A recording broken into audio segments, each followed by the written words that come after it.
سوال پیدا ہوتا ہے کہ رزق تو متعین ہے، وہ متعین کہاں ہے؟ لوح محفوظ میں اللہ نے کہا کہ کتاب مبین میں کلیئر رجسٹر میں ہر چیز ہم نے لکھ دی ہے۔ اللہ کہتے ہیں کہ کوئی بھی مخلوق اس دنیا پر نہیں چلتی، لیکن ایک ہے اس کا رزق اللہ نے لکھا ہوا ہے۔ کہاں؟ کتاب مبین کلیئر رجسٹر میں۔ وہ کیا ہے؟ لوح محفوظ میں۔ لوح محفوظ کیا ہے؟ میکرو لیول کی تقدیر۔ مائکرو اور میکرو کو سمجھ لیں۔ میکرو لیول کی تقدیر یعنی اللہ کا کامل علم۔ لوح محفوظ کیا؟ اللہ کا کامل علم ہے۔ اللہ نے پین کو بنایا سب سے پہلے، اور پین نے کہا کہ اللہ نے کہا لکھ دو۔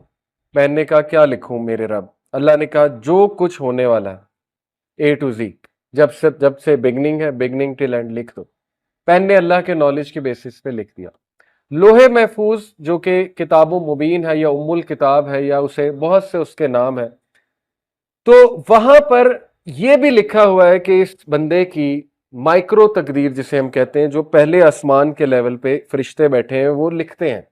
اللہ کے نبی صلی اللہ علیہ وسلم نے ان کو لکھتے سنا، کہا کہ جب میں جا رہا تھا معراج پہ تو مجھے پینز کی آوازیں آ رہی تھی، وہ لکھ رہے ہیں، وہ ہر وقت بزی ہیں۔ ان کو انسٹرکشن 7ویں آسمان سے آتی ہیں، یہ لکھ دو، اب یہ لکھ دو۔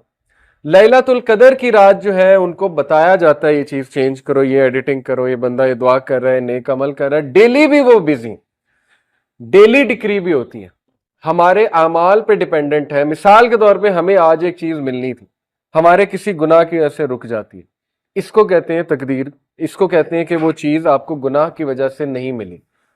یہ ہے گھٹنا کہ اللہ کہتے ہیں نا، اللہ جس کا چاہتا ہے رزق کشادہ کرتا ہے، جس کا چاہتا ہے گھٹاتا ہے۔ اصل میں کہاں گھٹ رہی ہوتی ہے یہ چیز؟ ڈیلی ڈکری میں، ایئرلی ڈکری میں بھی ایک سال کے اگلے میٹرز میں ہو سکتا ہے آپ کو کوئی چیز ملنی ہو، لیکن آپ کے کسی گناہ کی وجہ سے، آپ کے کسی چیز کی وجہ سے وہ چیز رک گئی۔ لیکن لوح محفوظ میں لکھا ہوا ہے کہ یہ چیز آپ کو ملنی، اس کی ٹائمنگ کیا ہے؟ یہ ڈیلی ڈکری، ایئرلی ڈکری فرشتوں کو بتایا جاتا ہے، پلس مائنس ہوتا رہتا ہے۔ آئی ہوپ کہ یہ ایک بڑا ٹیکنیکل اور بڑا کمپلیکس کانسیپٹ ہے، آئی ہوپ کہ آپ کو اس مثال سے سمجھ آ گیا ہوگا۔ تو اس میں کوئی کنفیوز ہونے والی بات نہیں، لوح محفوظ اللہ کا کامل علم ہے۔ میں ابھی یہ موبائل یوں پکڑ رہا ہوں، اللہ کو پتہ ہے، اسی لیے میں اللہ کی عبادت کرتا ہوں، اسی لیے میں پراؤڈ ہوں اللہ کا ورشپر۔ دیکھیں آج میں آپ کو کہوں کہ ایک ایسی ہستی ہے جس کو آپ کا سب پتہ ہے، اے ٹو زی، آپ کا جو آپ نے کرنا ہے، ابھی آپ نے یہاں سے چل کے وہاں جانا ہے، وہ بھی اس کو پتہ ہے۔ آپ کہیں گے کون ہے؟ آپ تو بیعت کر لیں گے جا کے، آپ کہیں گے میں تو ملاؤ اس سے، کون ہے؟ یہی اللہ ہے، اللہ کے علاوہ کوئی نہیں ہے۔ غیب کا علم اللہ کے علاوہ کسی کو نہیں ہے، خزانوں کا علم اللہ کے علاوہ کسی، میری فیٹ اللہ کو پتہ ہے اور میں اس پہ پراؤڈ ہوں۔ اس میں کوئی چیلنج کرنے کی ضرورت نہیں ہے کہ یہ کیا، یعنی اللہ کو پتہ ہے نا، کوئی کچھ لوگ کہتے ہیں جی کہ اچھا اللہ کو پتہ ہے کہ آپ جہنمی ہیں یا فلانا جہنمی، تو پھر میرا کیا قصور؟ نہیں، ایسے ہم نے نہیں کرنا۔ اللہ کو پتہ ہے، یہ اللہ کا علم ہے اور وہ ہمارا رب ہے، اور اسی لیے وہ رب ہے، اسی لیے اللہ سبحانہ و تعالیٰ اومنی پوٹنٹ ہے، اسی لیے وہ سب سے زیادہ پاورفل ہے، العزیز ہے، الحکیم ہے، وہ خدا ہے، وہ رب ہے، وہ گاڈ ہے، اللہ ہے، وہ اللہ، اور اللہ جیسا کوئی نہیں ہو سکتا۔ اس لیے بی پراؤڈ کہ آپ اس رب کی عبادت کرتے ہیں جس کو سب پتہ ہے۔ اس لیے ہم اس سے رہنمائی طلب کرتے کہ اللہ آپ کو پتہ ہے میں نے کل کیا کرنا ہے، مجھے نہیں پتا، لہٰذا میرا کل بھی اچھا کر دیں۔ صحابہ ایسی دعائیں کیا کرتے تھے۔ حضرت عمر کہتے تھے کہ اے اللہ اگر آپ نے مجھے ریچڈ لکھا ہے، بدقسمت لکھا ہے، تو مجھے خوش قسمتوں میں شامل کر لیں، مجھے بلیسڈ بنا دیں۔ یہ دعا کتنی پسند آئی ہوگی اللہ کو۔ اس میں اکنالجمنٹ بھی ہے کہ اللہ میں تیرے کامل علم کی اکنالجمنٹ کر رہا ہوں کہ تجھے سب پتہ ہے، لیکن ریکویسٹ بھی کر رہے ہیں۔ اللہ کو یہ دعا کتنی پسند ہے، اور چینج ہوتی ہے، دعا سے چیزیں چینج ہوتی ہیں، لیکن اللہ کے علم میں ہے کہ یہ دعا بھی کرے گا اور چینج بھی ہوگی۔ اسی لیے توفیق بھی اس سے مانگنی چاہیے۔ یہ اس لیول کے کانسیپٹس ہیں کہ اگر ہماری نوجوان نسل اس کو سمجھ لیں تو اللہ سے وہ تعلق بنے گا کہ آپ سوچ بھی نہیں سکتے۔ اللہ سے کبھی جدا ہی نہیں ہوں گے، ہر میٹر میں اللہ کو شامل کریں گے۔ جتنا آپ اللہ کو جانیں گے، آپ کا اللہ سے تعلق خوبصورت سے خوبصورت ہوتا جائے گا۔ تو ہم توفیق بھی اللہ سے مانگتے ہیں کہ اللہ یہ بھی آپ کو پتہ ہے کہ توفیق مجھے کتنی ہوگی، اس لیے مجھے زیادہ توفیق دے دیں، میں دعا کروں، مجھے ہاتھ اٹھانے کی توفیق دے دیں۔ ہر چیز ہم اللہ سے مانگتے ہیں، ہر چیز۔ اور دیکھیں کنفیوز ہونے کی کوئی ضرورت نہیں ہے، سمپل۔ جو بھی قرآن میں، حدیث میں کانسیپٹس ہیں نا، تقدیر کے، رزق کے، ان کو ہم نے کس روشنی میں دیکھنا ہے؟ سنت کی روشنی میں، کہ اس کی پریکٹیکل مینیفیسٹیشن کس شخص نے کی؟ رسول اللہ نے۔ پریکٹیکل مینیفیسٹیشن کیا ثابت ہوتی ہے سنت سے؟ سب سے زیادہ قرآن کسے سمجھ آیا؟ اللہ کے نبی کو۔ سب سے زیادہ اللہ کسے سمجھ آیا؟ اللہ کے نبی کو۔ انہیں کیسے سمجھ آیا؟ انہیں بھی پتا تھا رزق پری ڈیسٹنڈ ہے، پتا تھی یہ بات، انہیں بالکل پتا تھی، لیکن ان کا عمل کیا بتاتا ہے؟ ہجرت جب کی، ہر طریقہ اپنایا کہ نہیں اپنایا؟ راستہ ریسرچ کیا کون سا اچھا ہے؟ بالکل ریسرچ کی۔ بیک اپ پہ حضرت علی کو بیڈ پہ سلایا، بالکل سلایا، وہ طریقہ بھی اختیار کیا۔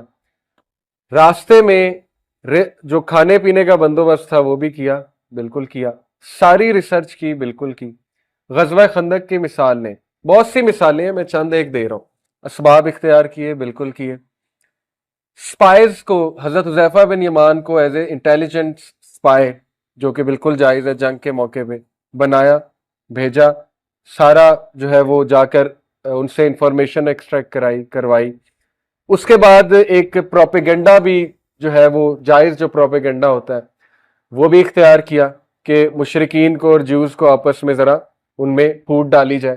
وہ بھی آپ کو واقعہ یاد ہوگا، ایک صحابی کو بھیجا، اس نے جا کے، ان صحابی نے جا کے قریش کو کوئی بات کی، جیوز کو کوئی بات کی، جائز ہے جنگ میں، اور اس کو پروپیگنڈا کہتے ہیں، جائز پروپیگنڈا، وہ بھی اختیار کیا۔ دعائیں بھی کی، رو رو کے، بہت دعائیں کی، ڈیلی جاگ کے دعائیں کرتے تھے۔ اینڈ میں وکٹری مسلمانوں کو ملی، جبکہ اللہ نے یہ کہا ہوا ہے، سورہ فتح کی غالباً آیا ہے کہ کتب اللہ لأغلبن انا ورسلی، اللہ نے لکھ دیا ہے کہ اللہ اور اس کا رسول غالب ہوں گے۔ اللہ نے تو بتا دیا پروفٹ کو کہ آپ نے غالب ہونا ہی ہونا ہے، فتح مکہ آپ ہی کی ہے۔ لیکن بغیر ایفرٹ کے اگر اللہ نے کسی کو کچھ دینا ہوتا تو محمد رسول اللہ کو دیتے صلی اللہ علیہ وسلم، کیونکہ سب سے پیارے وہ ہیں اللہ کو۔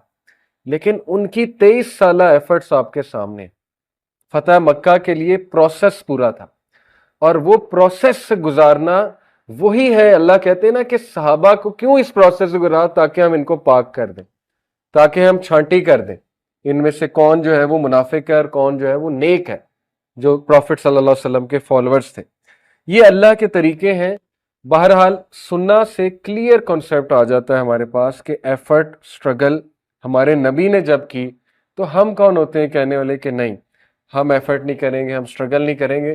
ہاں ایکسیپشن موجود ہیں، ان کو ہم معجزے اور کرامت کہتے ہیں، ان ایکسیپشنز کو۔ جیسے حضرت مریم کے پاس جب زکریا علیہ السلام جاتے تھے تو سمر میں ونٹر کے فروٹس پڑے ہوتے تھے، ونٹر میں سمر کے فروٹس پڑے ہوتے تھے ان کے حجرے میں۔ حضرت زکریا حیران ہوتے تھے، کہتے تھے مریم یہ کہاں سے آئے ہیں؟ حضرت مریم کہتی تھی یہ میرے رب نے دیے۔ وہ کرامت ہے، غیر انبیاء پہ کرامت ہو سکتی ہے، لیکن یہ کہ اس چیز کو کوئی استعمال کر کے اب کلیم کرنے لگ جائے کہ میرے پاس وہ طریقہ ہے کہ جائے نماز پہ بیٹھو نیچے سے پیسے نکلیں گے، ایسی بہت سی باتیں سننے کو ملتی، وہ امپریکٹیکل باتیں، اور سنت غیر سنت، مطلب سنت سے ثابت نہیں یہ چیزیں، آپ کیسے کلیم کر رہے ہیں یہ چیزیں؟ وہ کرامت ہے، معجزات ہے۔ بنی اسرائیل کو من و سلوہ آتا تھا بغیر کوئی محنت کیے، اللہ دیتا تھا، رزق دیتا تھا۔ پھر وہ حدیث پہ آپ غور کریں، اللہ کے نبی صلی اللہ علیہ وسلم نے فرمایا، یہ حدیث میں ذرا ایگزیکٹ آپ کو کوٹ کر دوں کیونکہ اس میں ایک بہت زبردست کانسیپٹ ہے۔ اللہ کے نبی صلی اللہ علیہ وسلم نے فرمایا، ترمذی، ابن ماجہ، احمد، مسند احمد کی حدیث ہے، صحیح حدیث ہے، if you were to put your trust in Allah as you should, you would be given provision like the birds. اگر تم اللہ پہ توکل کرو جیسے توکل کرنے کا حق ہے تو اللہ ایسے ہی رزق دے گا جیسے چڑیوں کو دیتا ہے۔ They go out hungry in the morning and come back with full bellies in the evening. اس میں کی ورڈ کیا ہے؟ They go out. They don't sit. یہ نہیں کہا وہ بیٹھی رہتی ہیں اور بیلی فل ہو جاتی ہیں، کیا کہا؟ They go out. یہ کی ورڈ ہے، going out. ہاتھ پیر ہلانا آپ کا کام ہے، رزق آپ کو تلاش کر لے گا، وہ آپ کو ڈھونڈ رہا ہے، وہ کیا پتہ نہیں کہاں ہاتھ پیر ہلا کے ملنا ہے، یہ اللہ نے جو ہے وہ آپ پہ چھوڑا ہے، ہاتھ پیر ہلاؤ۔ اس حدیث سے بہت کلیئر جو ہے وہ کانسیپٹ آ جاتا ہے۔